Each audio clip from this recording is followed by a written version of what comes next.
Hi everyone, ये video ना काफ़ी टाइम से ड्यू थी क्योंकि किसी ने मुझे कमेंट किया था कि सेविंग कैसे कर सकते हैं हम उसके बारे में वीडियो बनाने के लिए। क्योंकि मैंने कुछ टाइम पहले एक वीडियो बनाई थी about something related to savings and investments.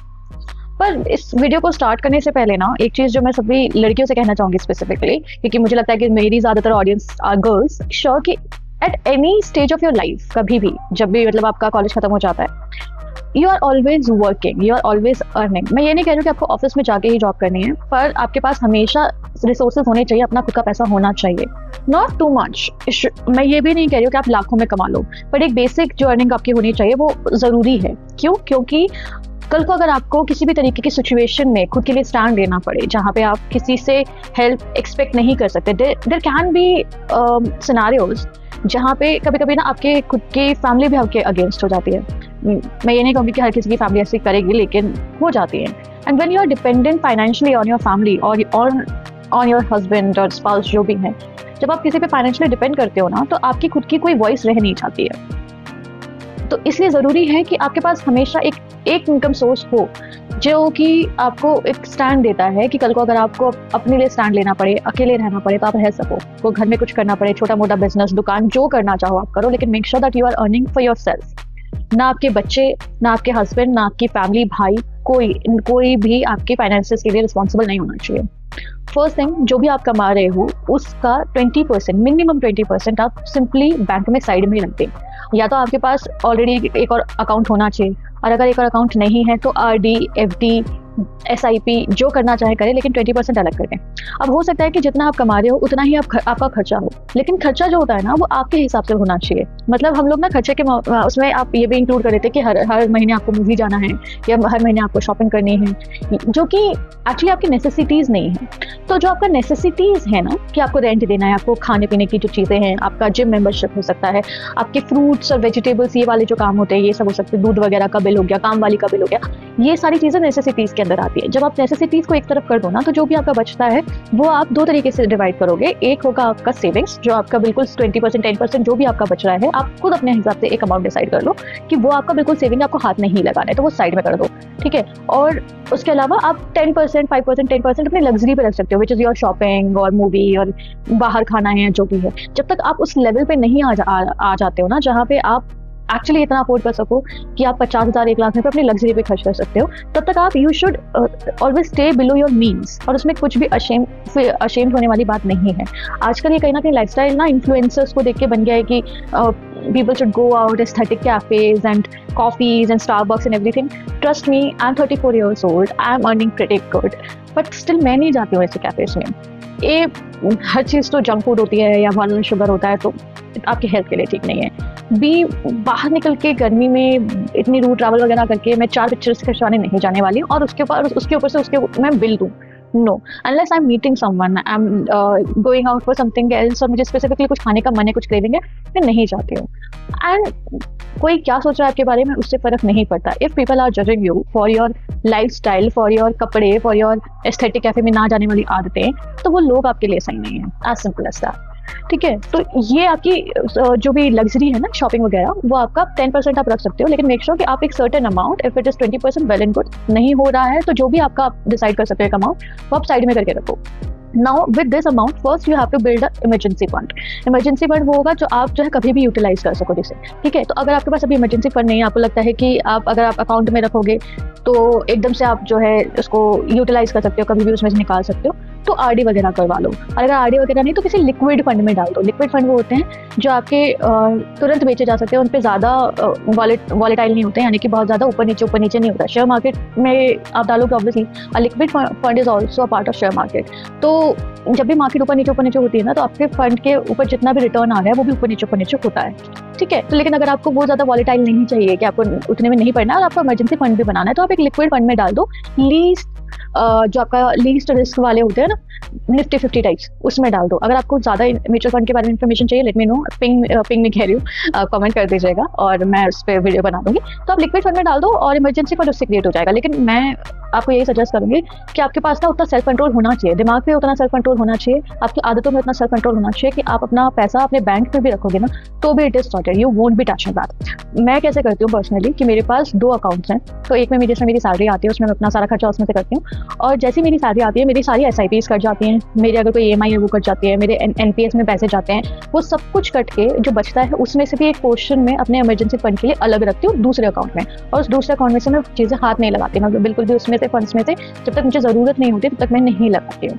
वो पैसा सिर्फ या तो इन्वेस्टमेंट के लिए या फिर सिर्फ सेव करके रखने के लिए, दैट्स इट। और इमरजेंसी फंड ज़रूरी क्यों है? क्योंकि आज के टाइम पे इंडिया की जॉब मार्केट इतनी ज़्यादा वॉलेटाइल है कि कभी भी आपको जॉब से निकाला जा सकता है, तो हमेशा आपके पास एटलीस्ट इतना होना चाहिए कि आप 6 महीने सर्वाइव कर सको। अगर आपके पास जॉब नहीं है तो obviously will be looking for job in 6 months, लेकिन आप सर्वाइव कर पाओगे तो इतना तो आपके पास हमेशा पैसा होना ही चाहिए हाथ में, है ना। तो एक बार वो इमरजेंसी फंड बन गया, जितना भी एलएच से अगर आप महीने का 50,000 खर्चा करते हो तो 50,000 का 6 महीने का कितना हो गया? 3 लाख।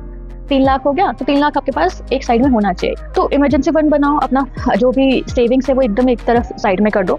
दूसरी चीज़, जब आपने कमाना शुरू कर ही दिया है, आपने इमरजेंसी फंड आपका साइड में रख ही रहे हो, एक 5,000 की 10,000 की जो भी आप शुरू कर सकते हो। 500 रुपये डालें तो 500 रुपये, मैं ये कहूँगी, लेकिन 500 रुपये प्रिटी लेस, 500 रुपये में आजकल कुछ नहीं होता है, ठीक है। तो थोड़ा हाथ खींचो, थोड़ा हाथ को बांध के रखो और 1,000, 2,000, 5,000, 10,000 की एक कोई भी SIP से स्टार्ट करो। Simple SIP, direct growth mutual fund in Nifty 50। Nifty 50 का मतलब है कि आपके देश की, यानी कि आपकी जो टॉप 50 कंपनीज हैं, इंडिया की बड़ी 50 कंपनीज हैं, उनमें वो पैसा जो है इन्वेस्ट होगा। डायरेक्ट ग्रोथ का मतलब ये है कि उसके अंदर एडिशनल चार्जेस नहीं लगेंगे, ठीक है। उसको एक्टिवली मैनेज नहीं किया जाएगा, एक्टिवली मैनेज करने की जरूरत भी नहीं है, क्योंकि निफ्टी 50 है, जो भी आपका 50 कंपनी का जो एवरेज बनेगा रिटर्न्स का, वही आपको आपके फंड पे मिलेगा। तो एक्चुअली उसको बहुत ज़्यादा एक्टिवली मैनेज करने जैसा होता नहीं है, ठीक है। तो उसमें डालो सिंपल, कोई भी आप प्लेटफॉर्म चूज कर सकते हो। आजकल काफ़ी प्लेटफॉर्म है, मैं सजेस्ट करूंगी कि ऐसे प्लेटफॉर्म पे जाएं जो बहुत साल से हैं, ठीक है। उसके लिए आपको डीमैट अकाउंट होना जरूरी है, तो डीमैट अकाउंट अपना खुलवाएं और एक 10,000, 5-10,000 की SIP आज से ही कर दे। The moment you start earning ना, एक परसेंटेज हमेशा स्टार्ट कर दो इन्वेस्ट करना, क्योंकि जब आप कमाना शुरू कर रहे हो, आप हो अपने 20s में, अर्ली 20s में, I think you will be in your early 20s और मे बी मिड 20s। तो आप क्या कर, आपके पास क्या है ना, वक्त है आपके पास काफी। तो जब तक आप अपने 30s में आएंगे, मिड 30s में आएंगे, तब तक वो SIP जो है इतना पैसा आपके लिए अक्यूमुलेट कर देगी कि एक अच्छा खासा कॉर्पस बन जाएगा आपका। और ये SIP ना हर साल बढ़नी चाहिए, आपकी स्टेप अप होनी चाहिए। स्टेप अप का मतलब ये है कि अगर आप आज 10,000 कर रहे थे तो कल को आप 11,000, 12,000, 15,000 करोगे अगले साल, क्योंकि हर साल आपकी जॉब की वजह से आपकी इनकम बढ़ती है। जो भी आपका इंक्रीमेंट हो रहा है उसके हिसाब से आप उसको स्टेप अप करो, ठीक है। आप जॉब स्विच करेंगे, आप बहुत अच्छा इंक्रीमेंट भी होगा। तो इस तरीके के जो सिनेरियोज होते हैं, आपको बोनस आएगा पॉसिबली, है ना। तो ऐसे केसेस में आपको SIP का जो अमाउंट है वो भी बढ़ाना है। तो आपके पास ये जो वक्त है ना, ये वक्त आपके लिए आपके फेवर में काम करना चाहिए। तो अगर आप जल्दी इन्वेस्टमेंट स्टार्ट करोगे तो आपके पास जल्दी कॉर्पस बड़ा हो जाएगा। और एक बार कॉर्पस बड़ा हो गया ना, मान लीजिए आपने 10 लाख से शुरू किया, आपके पास 50 लाख इकट्ठे हो गए, उस 50 लाख से 1 करोड़ और 1 करोड़ से 2 करोड़ बनाना ईजी हो जाता है। लेकिन वो जो शुरुआत के 50 लाख है ना, वो करना बड़ा मुश्किल है। शुरुआत के 50 लाख, पहला 1 करोड़ वो बनाना बड़ा मुश्किल है। तो अगर आप शुरुआत बिल्कुल बहुत जल्दी से स्टार्ट कर रहे हो ना, तो आपके पास क्योंकि वक्त बहुत ज़्यादा है, आपको कंपाउंडिंग का बहुत ज़्यादा एक असर देखने को मिलेगा। आपका पैसा जितना देर तक मार्केट में पड़ा रहेगा उतनी ही ज़्यादा उसके ऊपर कंपाउंडिंग होगी, बशर्ते आप उस पैसे को निकाले नहीं, ठीक है। आपका ये वो पैसा होना चाहिए जो आप बिल्कुल उस लिस्ट को हाथ ही नहीं लगा रहे हो, ठीक है। तो इन्वेस्टमेंट आपको जितनी जल्दी हो सके स्टार्ट करें। अब प्लेटफॉर्म की बात करते हैं तो प्लेटफॉर्म ऐसे होने चाहिए जो काफ़ी सालों से आपके मार्केट में है। फॉर एग्जांपल ET मनी, मैं पर्सनली ET मनी यूज़ करती हूँ, क्योंकि वो रोज इकोनॉमिक टाइम्स का था, right.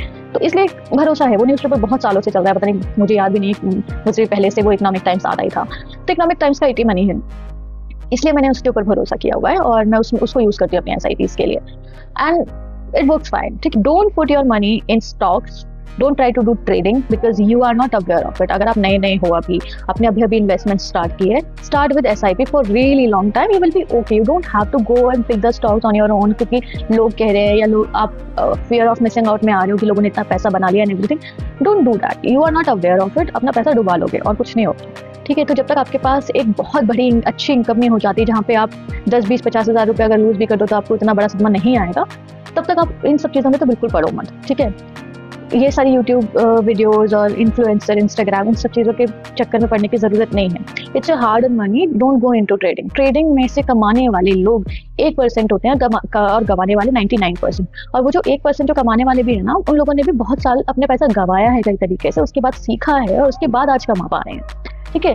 These are not people जो सीख कर आए थे, उन्होंने काफ़ी कुछ गवा के सीखा है। अगर आप उसके लिए रेडी हो तो कर लो, लेकिन otherwise I really don't think कि मतलब ये जो जल्दबाजी का काम होता है ना कि आप जल्दी जल्दी पैसा कमा लो, जल्दी जल्दी सब कुछ कर लो, ऐसे नहीं काम बनते हैं। ऐसे ना आप स्टेप नंबर 1 से स्टेप नंबर 10 पे कूदने की कोशिश करोगे तो गिरोगे, आज नहीं तो कल गिरोगे, पक्का है गिरना आप। तो इसकी जगह पे बी दैट टॉर्टोइज, जो हम लोग बोलते हैं ना कि खरगोश और कछुए की रेस में कछुआ बनने की कोशिश करो। आज के टाइम पे बड़ा मुश्किल है, मैं समझती हूँ, बहुत सारे टेम्पटेशन होते हैं, आप चाहते हो आप बहुत सारा पैसा एक साथ बना लो, लेकिन जस्ट रिमेंबर, ये ना कुछ यूनिवर्सल चीज़ें हैं, कुछ यूनिवर्सल ट्रूथ है कि अगर आप बहुत जल्दीबाजी में काम करने की कोशिश करो ना तो चीज़ें बिगड़ती हैं। Remember that. अगर आप अपने मिड 20s में हो तो एनपीएस स्टार्ट कर दो। अगर आपकी कंपनी अगर आपकी कंपनी एनपीएस ऑलरेडी नहीं आपके लिए प्रोवाइड करती है तो एनपीएस स्टार्ट कर दो। NPS is national pension scheme. कल को आपको जाके रिटायर तो होना ही है, और अगर आपको पता हो तो सरकारी नौकरी में लोग इसीलिए जाना ज़्यादा प्रेफर करते थे क्योंकि उनको रिटायरमेंट पे पैसा मिलता है और पेंशन मिलती है, और उसके अलावा जॉब की स्टेबिलिटी रहती है। खैर, जॉब की स्टेबिलिटी के लिए तो मैं कुछ नहीं बोल सकती, लेकिन पेंशन और रिटायरमेंट फंड जो आपको प्रोवाइड करवाती है एक सरकार, वही चीज़ आपको एनपीएस प्रोवाइड कराता है। तो जैसे आप अपना काम करना शुरू करें, अगर आप शुरुआत में नहीं उतना अफोर्ड कर सकते हो तो भी अपने मिड 20s तक आते आते make sure you have a NPS account and you are putting some 5,000 10,000 रुपये per month in that NPS account, और वो आपका इसमें टैक्स में भी हेल्प करता है। अगर आप उसको डायरेक्टली अपने एम्प्लॉयर से कटवा सकते हो तो बेस्ट है, क्योंकि वो डायरेक्टली आपका एनपीएस कट के ही आएगा, फिर आपको जो इनकम मिलेगी वो आपकी कट के ही मिलेगी। तो आज हम लोगों ने 4 बातें करी हैं। एक, आपका एक सेविंग की एक हैबिट बनाओ, मेक श्योर दैट 20% आपका सेविंग और इन्वेस्टमेंट में जाए। इमरजेंसी फंड बनाओ, वेरी मच इंपॉर्टेंट। आपको अगर आप जॉब लूज करते हो तो उसमें आपका काम आएगा। बी, SIP स्टार्ट करो एज अर्ली एज पॉसिबल। आपके पास, अगर आप अर्ली 20s मिड 20s में हैं तो आपके पास वक्त है, और वो वक्त ही आपको पैसा कंपाउंड करके देगा, ठीक है, बशर्ते आप उस पैसे को ना निकालें, ठीक है। और उसके अलावा एक एनपीएस अकाउंट जरूर, अगर आप मिड 20s में आ गए तो एक एनपीएस अकाउंट बना लें और उसके अंदर हर महीने 5-10 हज़ार रुपये जो भी आप डाल सकते हो कन्वीनियंटली वो डालें। मेक श्योर कि आप हर महीने करें विदाउट फेल। ओके, सो ये कुछ टिप्स हैं जो मी as a person in her mid 30s I can provide you, and ये सारी चीज़ें मैं खुद भी करती हूँ, and I'm trying to build a corpus। अभी तक मेरा नहीं हुआ है, and ये कुछ चीज़ें ऐसी है जो मैंने अभी 30s में आके सीखी हैं, मुझे पहले किसी ने बताया भी नहीं था। तो अब मैं कुछ नहीं कर सकती उस बात का, लेट तो लेट ही सही, लेकिन I have started investing, started saving my money in a much better way। तो अगर ये वीडियो आप तक आज पहुँच रही है, take my words seriously and start saving, start investing. It is very much important. Okay, if you like this kind of video, please like, share and subscribe to my channel, and thank you for watching this. Bye.